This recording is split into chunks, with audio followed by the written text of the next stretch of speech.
નમસ્કાર વિદ્યાર્થી મિત્રો, આપ સર્વે મિત્રોનું સહૃદય હાર્દિક સ્વાગત છે આપણી પોતાની યુટ્યુબ ચેનલ એવી ગુરુ જ્ઞાન શાળાની અંદર.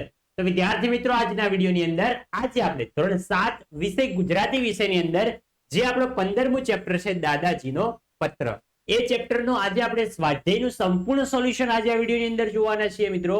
તો વિડીયોને તમારે છેલ્લે સુધી સ્કીપ કર્યા વગર પૂરેપૂરો જોવાનો છે.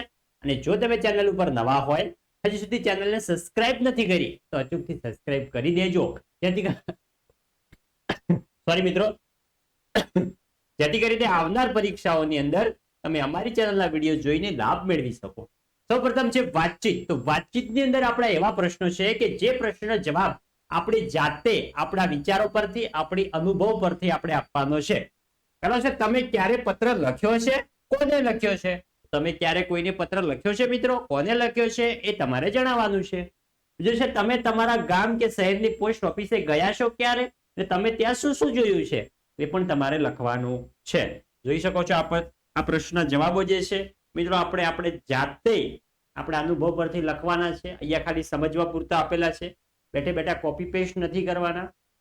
ત્રીજો છે, તમારે વિશ્વની કોઈ વિશિષ્ટ વ્યક્તિને પત્ર લખવાનો હોય તો તમે કોને પત્ર લખો? શા માટે? તમારે કોઈ વર્લ્ડ ફેમસ વ્યક્તિને પત્ર લખવાનો થાય તો મિત્રો તમે કયા વ્યક્તિને પત્ર લખો અને શા માટે લખો એ પણ તમારે લખવાનું છે. આગળ ચોથો છે કે પત્ર અને મોબાઈલ ફોન બંને પ્રત્યાયન માટે વપરાય છે. બંનેની એક એક વિશેષતા અને એક એક મર્યાદા લખવાની છે. તો અહીંયા પત્રની વિશેષતા છે કે તે સંદેશા વ્યવહારની ખૂબ જ સરળ અને કિફાયતી પદ્ધતિ છે. પત્રની મર્યાદા શું છે? તો તેમાં સમય ઘણો લાગે છે, તેથી બનતી ઉતાવળે જણાવવાના સમાચાર માટે તેનો ઉપયોગ કરી શકાતો નથી. પત્ર મોકલનાર વ્યક્તિને મળ્યો કે નહીં તેની માહિતી પણ મેળવી શકાતી નથી. આગળ મોબાઈલ ફોનની વિશેષતા શું છે? તો મોબાઈલ ફોનની મદદથી આપણે ગમે ત્યાં રહીને ઈચ્છિત વ્યક્તિ સાથે ઝડપી સંદેશથી આપ-લે કરી શકીએ છીએ. મોબાઈલ ફોનને ખિસ્સા કે પર્સમાં સાથે લઈ જઈ શકીએ છીએ. પછી મોબાઈલ ફોનની મર્યાદાઓ શું શું છે? તો મોબાઈલ ફોનમાંથી થતા ખૂબ જ રેડિયેશનના કારણે વ્યક્તિનું સ્વાસ્થ્ય સંબંધી તકલીફો થાય છે. તેનો વધુ ઉપયોગ કરનારી વ્યક્તિમાં ચિંતા, ચીડિયાપણું, હતાશા અને અધીરાઈ જેવા લક્ષણો જોવા મળે છે આપણને.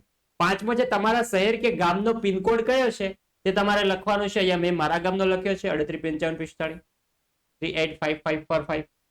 આગળ છઠ્ઠો છે, તમને ગમતું ન કરવાથી અને ન ગમતું કરવાથી શિખામણ મળે ત્યારે તમે વડીલોને શું કહો છો એ તમારે અહીંયા જણાવવાનું છે. જોઈ શકો છો સંપૂર્ણ પ્રશ્નનો આન્સર જે છે એ તમને સમજાવીને લખીને આપેલો છે. અહીંયા બેઠે બેઠું નથી લખવાનું આ, પરંતુ આ જે છે એના સંદર્ભે તમે તમારી રીતે જવાબો લખી શકો છો. આગળ જઈએ. આગળ છે બીજો કે પાઠના આધારે વિધાન સાચું છે કે ખોટું જણાવવાનું છે. સાચું ખોટું તો આપણને પરીક્ષાની અંદર પૂછાય છે. જોઈએ. પહેલો, નિયમિત લખવાથી લેખકને લેખનનું કૌશલ્ય વિકસે છે. વિધાન ખોટું છે, પાઠના આધારે ખોટું છે. પછી બીજો કે પ્રીતમભાઈએ એમની છોકરીના છોકરાને પત્ર લખ્યો. પ્રીતમભાઈએ એમની છોકરીના છોકરાને પત્ર લખ્યો તો આવશે ખરું. ત્રીજો, પ્રીતમભાઈએ વિવેકને 3-4 પુસ્તકો વાંચવાની સલાહ આપી. ખોટું. ચોથો, આલ્બર્ટ આઈન્સ્ટાઈન વૈજ્ઞાનિક હતા. તો સાચી વાત છે, આલ્બર્ટ આઈન્સ્ટાઈન એક મહાન વૈજ્ઞાનિક હતા.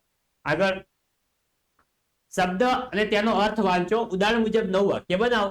તો અહીંયા પ્રફુલ્લ છે તો એનો શબ્દ છે પ્રફુલ્લિત ને વાક્ય બનાવ્યું. સવારે ચાલવા જવાથી મન પ્રફુલ્લિત બને છે.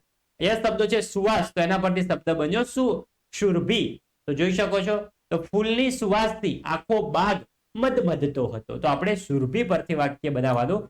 તો ઉદ્યાનમાં પ્રવેશતા એટલે કે બગીચામાં પ્રવેશતા જ જાણે પુષ્પોની સુરભીએ સ્વાગત કર્યું, એટલે કે પુષ્પોની સુગંધે સ્વાગત કર્યું એવું છે.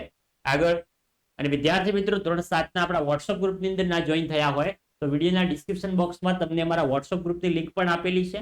તો ગ્રુપની અંદર પણ જોઈન થઈ જજો, જેથી કરીને આવનાર દરેક વિડીયોની માહિતી તમને ત્યાં મળી રહે.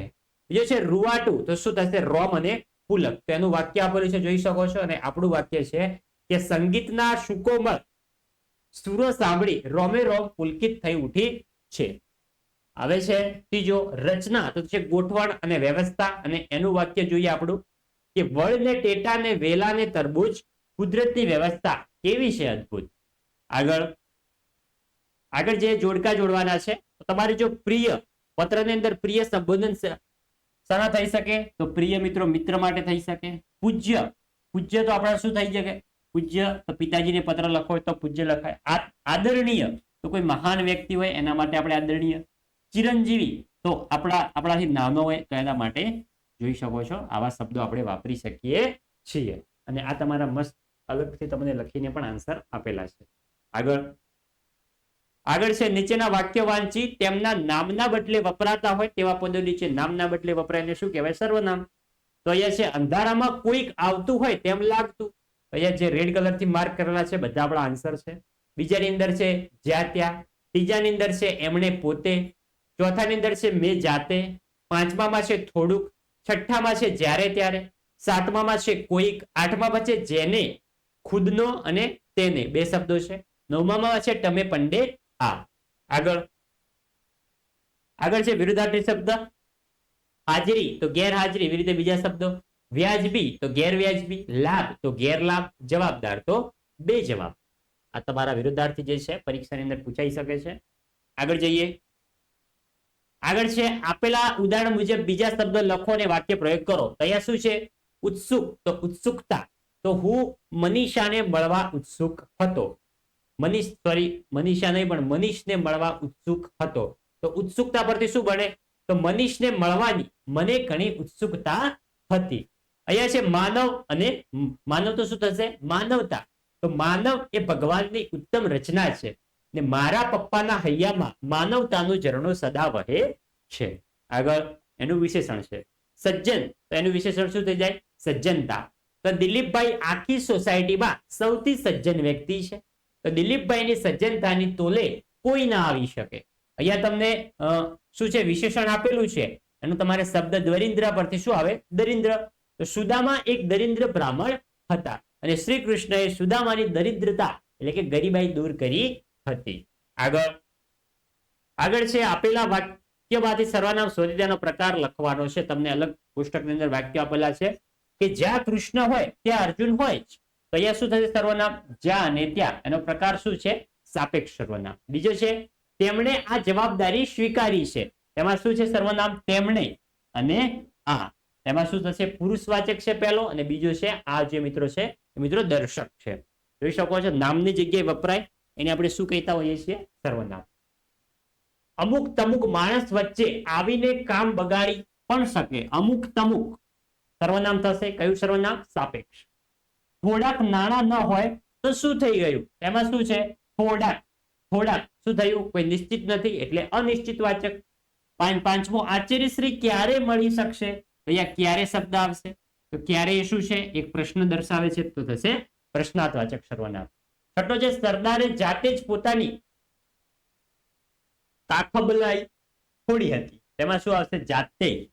આ મિત્રો શું છે? જાતે. તો એ મિત્રો શું છે? એક સ્વ, પોતાનો પરિચય દર્શાવે છે તો આવશે સ્વવાચક. નેક્સ્ટ બીજા જોઈએ આપણે. એનું બાળપણનું નામ નરેન્દ્ર હતું. તો એનું સર્વનામ થશે. આ કયું છે? પુરુષવાચક. એમના પત્રમાં આખરે શું લખ્યું છે? તો એમાં સર્વનામ થશે એમના અને એનો પ્રકાર થશે પુરુષવાચક. તે શાળામાં નિયમિત આવે છે. તો સર્વનામ થશે તે અને આવશે પુરુષવાચક. જેમનું નામ યાદીમાં હોય તેમનું ધ્યાન દોરો. તો અહીંયા શું છે? જેમનું અને તેમનું. તો અહીંયા થશે સાપેક્ષ સર્વનામ. આગળ જઈએ. આગળ છે નીચે આપેલા વાક્ય નિષેધ વાક્ય એટલે કે નકાર વાક્યમાં ફેરવવાના. તો તે નાટકમાં ભાગ લેશે. તો તે નાટકમાં ભાગ લેશે નહીં. પેલો મોહન દાદા ઉદાર દિલના હતા. તો મોહન દાદા ઉદાર દિલના ન હતા. એકદમ સિમ્પલ. હકાર હોય એનું નકાર ફેરવવાનું છે. એવી રીતે તમને બીજા વાક્યો આપેલા છે જોઈ શકો છો. બધા જ આપણે વાંચવાની જરૂર નથી.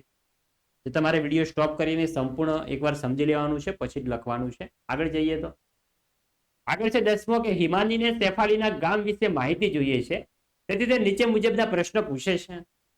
આવા તમારે બીજા જાતે પણ બીજા પ્રશ્નો એડ કરીને અહીંયા લખવાના છે. જોઈ શકો છો તમારા ગામનું નામ શું છે, તમારો તાલુકો કયો છે, તમારા ગામમાં વડલો છે, તમારા ગામમાં ચબૂતરો છે ખરો. એવી રીતે તમે લખી શકો છો. હકીકત વિશે અચરજ, આશ્ચર્ય, નવાઈ, શોખ, હર્ષ, ઉલ્લાસ જેવી લાગણીઓ પ્રગટ થતી હોય તે રીતે નીચેના વાક્ય વાંચો. તમારે આ પ્રવૃત્તિ તમારા મિત્રો સાથે કરવાની છે. જેની અંદર ટેન્શન આવતું હોય એ ટેન્શન તમારે મોઢા પર દર્શાવીને વાક્ય વાંચવાનું. અચરજ એટલે કે નવાઈ થતી હોય, આશ્ચર્ય, શોખ, હર્ષ એવી રીતે તમારે અલગ અલગ વાંચવાના છે. આગળ પ્રશ્નના ઉત્તર છે જે આ તમને પરીક્ષાની અંદર પૂછાય છે આપણા પાઠના આધારે. પહેલો છે કે પુત્રને પોતાના પત્રથી આશ્ચર્ય થશે એવું દાદાજીને કેમ લાગ્યું? તો દાદાજીએ ફોન અને મોબાઈલ ફોનના વર્તમાન સમયમાં પુત્રને પત્ર લખ્યો હોવાથી તેમને પોતાના પત્રથી પુત્રને આશ્ચર્ય થશે એવું લાગ્યું. બીજો, પ્રવાસ પર્યટનનું મહત્વ દાદાજી કઈ રીતે વર્ણવે છે? તો દાદાજીના મત મુજબ ખરા અર્થમાં પર્યટન અને પ્રવાસ થકી જ માણસ ઉદાર દિલનો બને છે.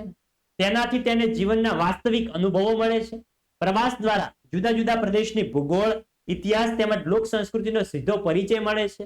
જે તે પ્રદેશના સાંસ્કૃતિક વારસાથી પણ આપણે પરિચિત થઈએ છીએ. પરિચિત નહીં પણ આવશે પરિચિત, પરિચિત બનીએ છીએ. આમ પ્રવાસ અને પર્યટન આપણા જીવન ઘડતરમાં ઘણા જ મહત્વના છે.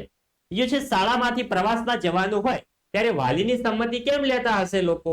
તમારે જ્યારે પ્રવાસ જવાનું હોય ત્યારે તમને કાગળ આપવામાં આવે છે અને લાસ્ટમાં વાલીની સહી કરાવવામાં આવે છે. તો આ કાગળ શા માટે લેતા હશે? તમારે ક્યારે વિચાર કર્યો છે આવો? તેનો જવાબ મિત્રો અહીંયા તમને આપેલો છે, જોઈ શકો છો. તમે વિડીયો સ્ટોપ કરીને સંપૂર્ણ પ્રશ્નો વાંચીને પછી આનો જવાબ લખી લેવાનો છે. આગળ વધીએ. આગળ છે ચોથો કે પૌત્રના નબળા પરિણામ અંગે દાદાજી શું લખે છે? તેમના વિચારો તમને કેવા લાગ્યા? એનો પણ અહીંયા સંપૂર્ણ આન્સર આપેલો છે, જે તમે વિડીયો સ્ટોપ કરીને સંપૂર્ણ પ્રશ્નનો આન્સર જે છે આપણો એકવાર વાંચીને પછી તમારે લખી લેવાનો છે. આગળ વધીએ. આગળ છે પાંચમો કે વ્યાયામ અંગે દાદાજીના વિચારો જણાવો. વ્યાયામ એટલે કે કસરત અંગેના દાદાજીના વિચારો આપણે જણાવવાના છે. તો દાદાજી તેમના પૌત્રને અભ્યાસમાંથી સમય કાઢીને જરૂરી વ્યાયામ કરવાનું કહે છે. તેઓ તેને સ્વામી વિવેકાનંદની સૂક્તિ તંદુરસ્ત શરીરમાં જ તંદુરસ્ત મન વસે છે કહીને તંદુરસ્ત શરીર માટે નિયમિત વ્યાયામ કરવાનું કહે છે. 12મો છે આપેલા વર્ણને પત્ર સ્વરૂપે લખવાનો છે. આપણે જોઈ શકો છો તમને સ્વાધ્યાયની અંદર આવું આપેલું છે. આના પરથી આપણે પત્ર બનાવવાનો છે. જોઈ શકો છો સંપૂર્ણ પત્ર બનાવેલો છે. અર્પણ સોમૈયા, સ્મૃતિ 3, સમર્પણ સોસાયટી, નવરંગપુરા, અમદાવાદ. સંપૂર્ણ પત્ર તમને આપેલો છે. તમે વિડીયો સ્ટોપ કરીને વાંચી લેવાનો છે અને પછી તમારે લખવાનો છે. પત્ર તમને પરીક્ષાની અંદર 100% પરીક્ષાની અંદર પૂછાવાનો જ છે તમારી વાર્ષિક પરીક્ષામાં. તો આપણે પત્ર લખવાની રીત યાદ રાખી લેવાની છે. બાકી પત્ર કોઈ પણ ટોપિક વિશે પૂછાય તો આપણે લખી શકીએ. હવે છે આ પાઠની અંદર આપણે પત્ર લખ્યો તો ઈમેલ કઈ રીતે લખી શકાય? તો ઈમેલ ની અંદર ટુ કરીને તમારી ઈમેલ આઈડી લખવાની, ફ્રોમ કરીને ઈમેલ આઈડી આવશે. ઈમેલનો સબ્જેક્ટ શું છે? તો અહીંયા છે દાદાજીને પત્ર, પૂજ્ય દાદાજી પછતો, પત્ર જેવું જ છે, જોઈ શકો છો. ઈમેલની અંદર ખાલી ટુ, ફ્રોમ ને સબ્જેક્ટ 3 વસ્તુ એડ થશે. બાકી તો પત્ર જેવું જ છે, જોઈ શકો છો. સંપૂર્ણ તમને આપેલ છે. આગળ તમારે વિડીયો સ્ટોપ કરીને મિત્રો લખી લેવાનું છે. આગળ છે કે શબ્દ ટ્રેન્ડમાંથી શબ્દ શોધી વાક્ય બનાવો. અલગ અલગ શબ્દો છે, શબ્દો આપણે શોધવાના છે. જોઈ શકો છો જે શબ્દ લીધેલા છે ગ્રીન કલરથી અંડરલાઈન કરેલા છે સંપૂર્ણ. તો ઉદાહરણમાં શું બનશે કે દાદાજીએ પોતાના પૌત્રને પત્ર લખ્યો. એવી રીતે જોઈએ બીજો. પહેલો જોઈએ, આ તો આપણું ઉદાહરણ હતું.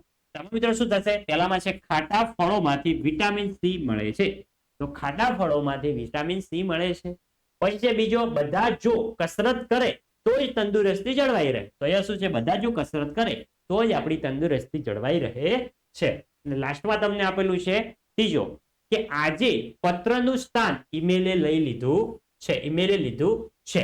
તો વિદ્યાર્થી મિત્રો આ હતું આપણું ધોરણ 7 વિષય ગુજરાતી વિષયની અંદર 15મું ચેપ્ટર જે છે દાદાજીનો પત્ર, એનું સ્વાધ્યાયનું સંપૂર્ણ સોલ્યુશન. તો વાલા વિદ્યાર્થી મિત્રો વિડીયો તમને સારો લાગ્યો હોય, તમારા માટે ઉપયોગી રહ્યો હોય તો વિડીયોને અચૂકથી લાઈક કરીને જવાનું છે. અને જો તમે ચેનલ ઉપર નવા હોય, ફર્સ્ટ વાર વિડીયો જોતા હોય તો ચેનલને અચૂકથી સબસ્ક્રાઇબ કરીને જવાનું છે. મળીશું આવનાર નેક્સ્ટ વિડીયો સાથે. ત્યાં સુધી આવજો. જય હિન્દ, જય ભારત.